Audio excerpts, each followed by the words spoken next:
So tonight we've invited some amazing teachers and youth who have shown great leadership on the issue of sexual violence prevention in their community. So we've invited them to share their thoughts with you. And time permitting, we'll give you some time to ask some questions at the end. So let me see if this works. Is this working? All right. Okay, so I would like to introduce our first speaker. Our first speaker is Brintha Manoharan. She's a student interested in pursuing a career in social work, and she's a volunteer with the TIER Youth Leaders Year at Victim Services Toronto. So TIER stands for Teens Ending Abusive Relationships. She's also a mentor and advocates for youth at a support group called Happy Family Support Network that target workshops towards women and children who are victims of domestic violence. She is a speaker for the Draw the Line campaign and joined us for our video and is joining us again tonight because she is passionate about continuing this conversation and breaking the barriers behind talking about sexual violence. Hello everyone, and thank you for joining us tonight at the Draw the Line event launch. So participating in the Draw the Line event is very important to me because I truly believe that education is the key to change. And when we educate others around us to get the conversation going, it increases public awareness about the issue of sexual violence and encourages others to speak out when they see something that isn't right. By learning about consent and sexual violence prevention, we are building a safer community where we aren't afraid to go outside and be ashamed of speaking out. Talking about sexual violence prevention explicitly in schools is so important because students should be aware of what's happening behind the walls and closed doors of schools. It's important to get the conversation going at a young age because sexual violence can happen to anyone, anywhere, and anytime. This education can teach students what they can do if they ever witnessed or even were a victim or experienced assault, and also teach them the importance of consent. Many students are brought up where media has impacted their lives, and sometimes messages can lead them into thinking that certain acts are right when they're actually not. The earlier we get this conversation going, it can teach the students what is right, and also give them the voice to speak out. There are also many other barriers which influence the students as well, such as culture and religion, that may prevent them from learning this information at homes. For example, when I was a kid growing up, I remember I wasn't exposed to the topic of sexual violence when I was younger and when I was at home, because part of my culture, we weren't that open about that topic. And it's so crucial that we get that opportunity, we get the conversation going on at schools so that students get that opportunity to learn about sexual violence prevention in a safe space where education is encouraged. The main reasons as to why there is silence surrounding sexual violence is the stigma and shame that comes with it. Many people are brainwashed into thinking that there is more to the story or that it's a victim's fault. If we were able to break those barriers and educate others around us about sexual violence and the reality behind it, victims would be less ashamed to speak out. That's why Draw the Line campaign is an amazing start to opening up the conversation and breaking the silence so that society is able to accept the reality and be comfortable talking about it. We have the power to help survivors and prevent further incidents from happening if we be honest and open about the topic. So my role as a student and a leader is to continue the conversation and educating others around me about consent culture and sexual violence prevention. As a student, I need to step up because I have dealt with past incidents where I didn't know how to help the victims. because I was afraid of saying the wrong thing or offending them in any way.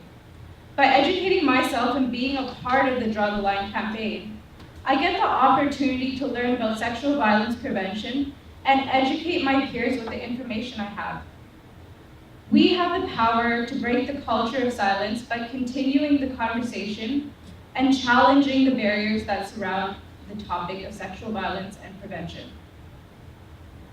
It is important to start teaching students skills for sexual violence prevention at a young age so that they are aware of what to do if they witness or experience sexual violence. Society targets the act of sexual violence happening mostly to the older audience, but the reality is that it can happen to anyone, anytime. And this also especially occurs to young women and young girls and women. In fact, I was researching and I found that on the Ontario Ministry of the Status of Women states that women are 11 times more likely than men to be victims of sexual offenses. Now, if you think about it, that's a lot of women out there who experience that. When we teach the younger audience about sexual violence prevention, they learn about the importance of consent culture as well. This can set our community up for reduced incidents in the future and even help break the barriers around the culture. As a student and an active member of the community, I will start the conversation with the others around me and speak out instead of being a bystander. I will continue to be a leader and influence others to create change. And I truly hope all of you here tonight will join me in continuing that conversation and draw the line. Thank you.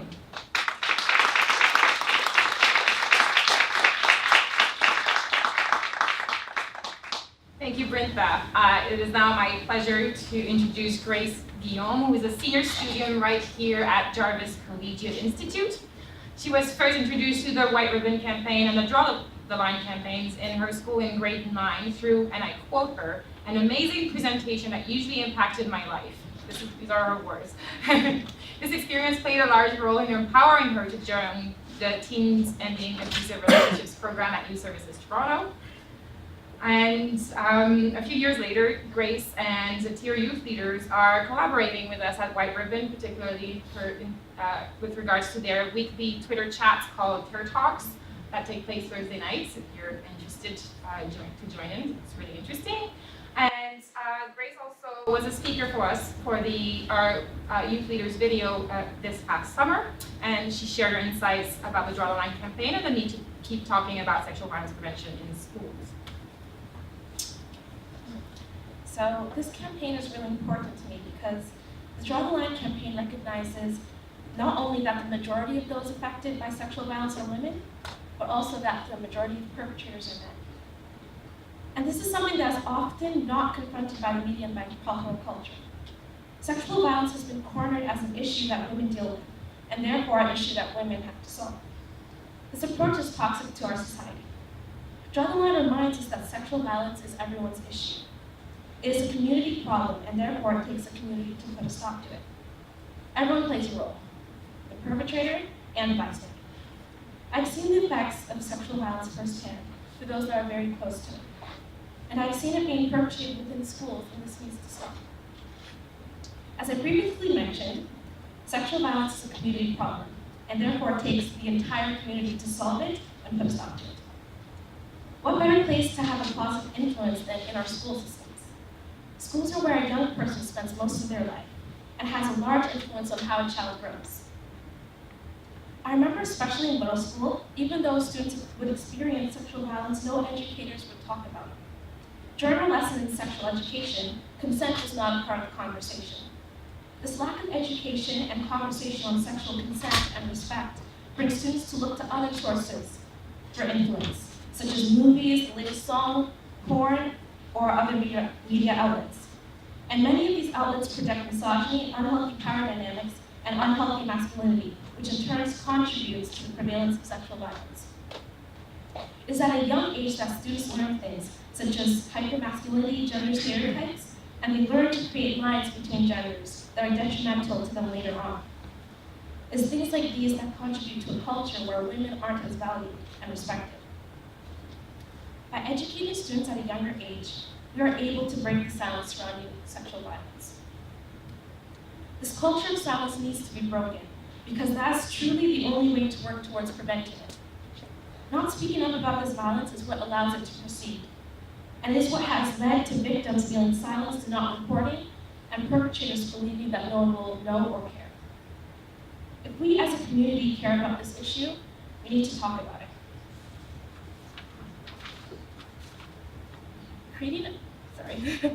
Creating open and common conversations surrounding sexual violence prevention creates a shift in culture. It creates a safer space for survivors, and it allows everyone to understand the role they play in preventing words, jokes, behaviors, and actions that lead to sexual violence and to a culture that condones it. As a student, my role is to be active when I see things that are leading or could potentially lead to sexual violence. This is why I especially love the Draw the Line campaign cards where they have the scenarios. It equips students such as myself with the thinking skills required to confront sexual violence every day, and it empowers me to take action when I see it being perpetrated. It is my responsibility to step up, because no one deserves to be violated sexually. We all deserve our rights, human rights. And the rights of so many women are violated every day because of a culture that puts a shade over sexual violence. As a student leader and community member, I have the power to move our world into a culture that respects everyone, regardless of gender, race, ability, or sexuality. And because I have that power, I feel that it's my responsibility to use it. There are actually a few Draw the Line cards, campaign cards, in the guidance office at my school.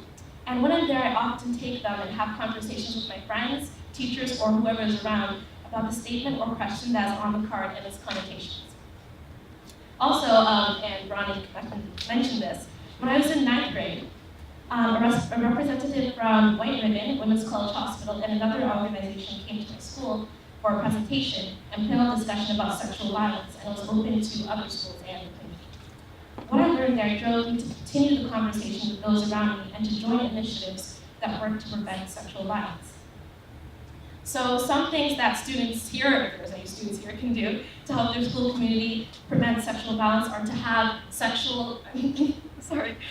open conversations, because that's what breaks the silence.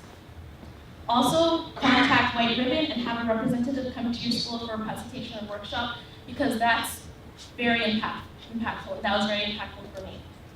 You can also work with your teacher, just as the student who won the award today did, to create a club or group in school that works towards drawing the line on sexual violence and fostering an environment where survivors feel safe and empowered, utilizing the resources from Draw the Line.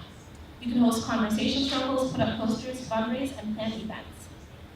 You'll be truly surprised at the impact you can have on a single person and your entire school community at large when you take the initiative to step up and tackle the difficult issues.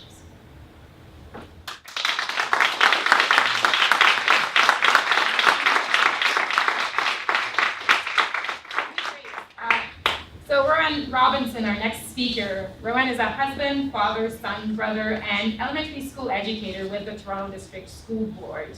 His practice is grounded in equity and social justice. He believes that everyone should be comfortable in their environment, especially their learning environment. He believes that even if just one person is in an environment is at disadvantage and everyone feels comfortable, then there needs to be a change made. He believes that there is no place for oppression in any form, especially when it comes to sexual violence. Rowan was one of the curriculum writers for our elementary Draw the Line guide here, and he will continue his work by training his peers on the use of the Draw the Line curriculum in the next few months.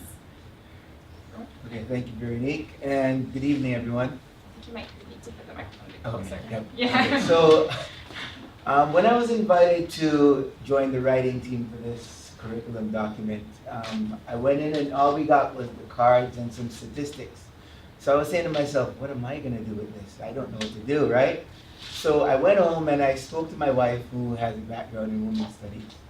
And, we brainstormed and, we were told we can integrate it with different subject areas. So I said, okay, I'll go do some research. So after thinking about it, the statistics and all the things I learned blew me away, because I said to myself, I never thought it was this bad. I didn't know it was 11-1. And you know what? I went back and I spoke to my team, and Veronique was very informative. She had all the stats ready for us when we were doing our research and our writing.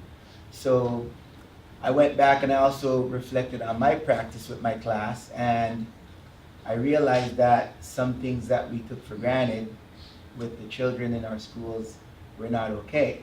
So actually we met a few times, met a lot of times actually, and we came up with this document here. I actually did the junior section. Anyhow, I got interested in being a part of this, writing this curriculum, because I'm a lifelong learner and I believe I'm an agent of change. I believe in bringing across awareness that sexual violence in any capacity is unacceptable, and one can still be masculine and still promote a non-violent, non-discriminatory stance while eliminating oppression for everyone. I believe the goal of educators is to teach academics, but also to create conscientious individuals who look out for the well-being of others in order to ensure a more equitable and peaceful future for the next generation. We need to teach students the skills for sexual violence prevention at an early age, so they know how to navigate and become more proactive in ensuring their own safety and the safety of their peers and just others around them in general. They will be more aware of dangerous situations and be more equipped to avoid them or steer others away from them who may be in danger. The guide itself, it's very comprehensive, and it gives teachers the tools to educate students of all ages and makes the conversation on the prevention of sexual violence less taboo. Because when I was growing up, these conversations we weren't comfortable having. Especially when a lot of times when we were growing up, if you saw something happen, you would worry about saying something because of backlash and all that. So we're trying to get rid of that environment where if you speak up, you're not going to be shunned. You're going to be glorified because you're actually helping someone to not be marginalized. This guide will also equip students with the tools to deal with survivors of sexual violence in a more compassionate way. And too many times, the victims are blamed and we make excuses for the perpetrators. And we've seen this in even the legal system in Canada as of late. So it's very important that we understand that victims or survivors have their rights and they should be respected, and they should not be shamed because of what they went through. I'll end by saying, let's help to educate our next generation and to let them know that they should draw the line when the line needs to be drawn. Thank you.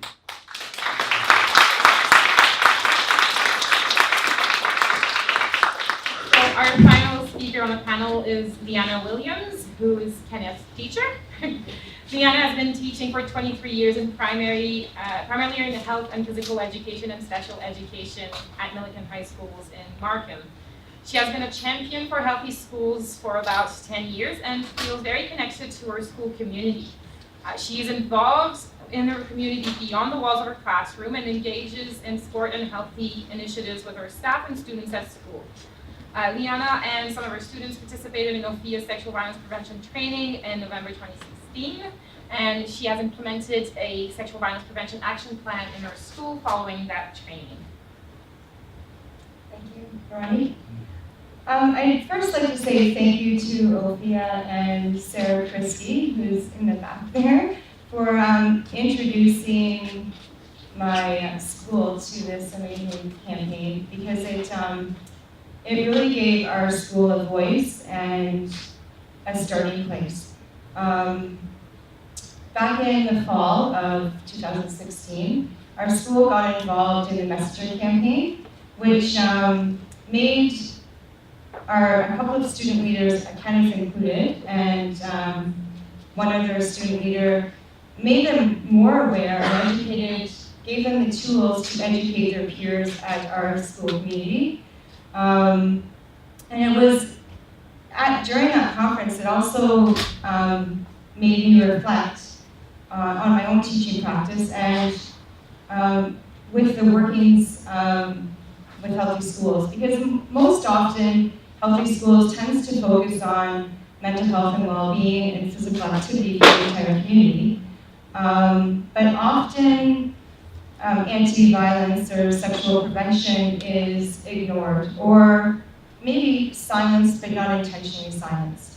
And I really don't think it's intentional, but I think it's a very challenging conversation that some educators are possibly afraid to have, including myself at times, which being involved in the Messenger campaign really opened my eyes to have those brave conversations, especially outside of the classroom.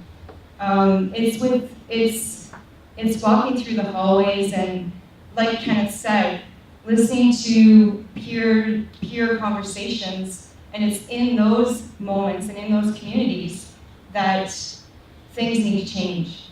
So it starts with the students and it starts with student voice, but we as educators need to give our students the tools to know how to start that conversation. And we as educators need to help each other learn how to start that conversation, because often people are afraid that it's maybe taboo, or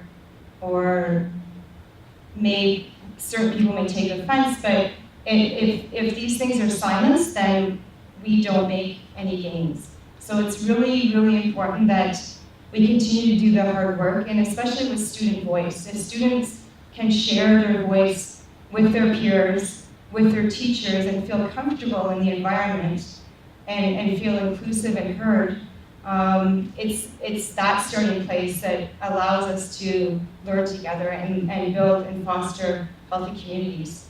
So I thank OPIA for involving us in the Messenger campaign, and we're continuing to work at the school level and hoping to involve our parent community as well as our feeder school communities.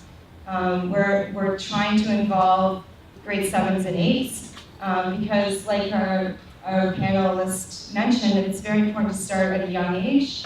And often, if these conversations just begin at the high school level, it's not too late, it's never too late, but it just makes it even more challenging because I'll take, like, from personal experience, if having a conversation with my father, for example, and he has learned certain behavioral and thinking methodologies from his parents, it's very difficult for him to have an open mindset.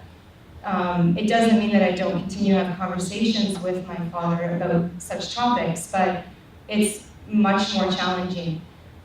So if we can start with having student voice share at a very young age, it means that more people become more educated and much more comfortable discussing these topics and putting a stop to violence against women and giving everyone a voice, because it's so, so important. Thank you. Thank you very much.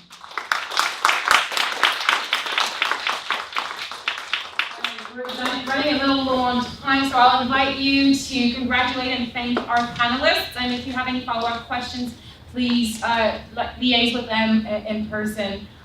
We want you to have conversations and not keep you here too long, so please join me in thanking them.